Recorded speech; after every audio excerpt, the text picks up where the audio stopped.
അഭിലാഷ് ഇലക്ഷനിൽ നിന്ന് പുഷ്പം പോലെ ജയിക്കും. അതിനും മാത്രം ഗ്രൗണ്ട് സപ്പോർട്ടിങ് ആണ് ഇതിന്. ഇവിടെ വന്ന് എല്ലാ സംവിധായകരും പറയുന്ന കേട്ടില്ലേ, അവരോട് കുറെ കഥകൾ പറഞ്ഞു. നീ ജെയിംസ് ക്യാമറോനോട് പറഞ്ഞിട്ടുണ്ടാവും കഥ, കണക്കാട്ട് പറയുന്നല്ല അവിടെ ഉണ്ടാവും. ഇതിന് മാത്രം കഥ കിടന്നടാവും. എന്തായാലും വളരെ സന്തോഷം. അഭിലാഷ് ഞാൻ ആദ്യമായിട്ട് കാണുന്നത് എടപ്പള്ളിയിൽ ഞങ്ങൾ ഒരു കോഴിയുടെ നേർച്ച ചെയ്യുന്ന സമയത്താണ്. ആൽവിൻ ചേട്ടനാണ് ആദ്യമായിട്ട് എന്നെ പരിചയപ്പെടുത്തുന്നത്. അപ്പോൾ അന്ന് മുതലുള്ള ഇന്നുവരെയുള്ള പരിചയമാണ്. എല്ലാ സിനിമകളും വിളിച്ച് പറയാറുണ്ട്.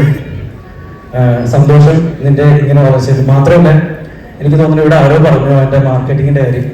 പക്ഷെ എഴുത്തുകാരിൽ സാധാരണ ജനങ്ങൾ തിരിച്ചറിയുന്ന ലെവലിലേക്ക് അഭിലാഷ് പിള്ള എന്ന് പറഞ്ഞ കണ്ടാൽ തിരിച്ചറിയുന്ന ലെവലിലേക്ക് എത്തിച്ച ആളാണ്.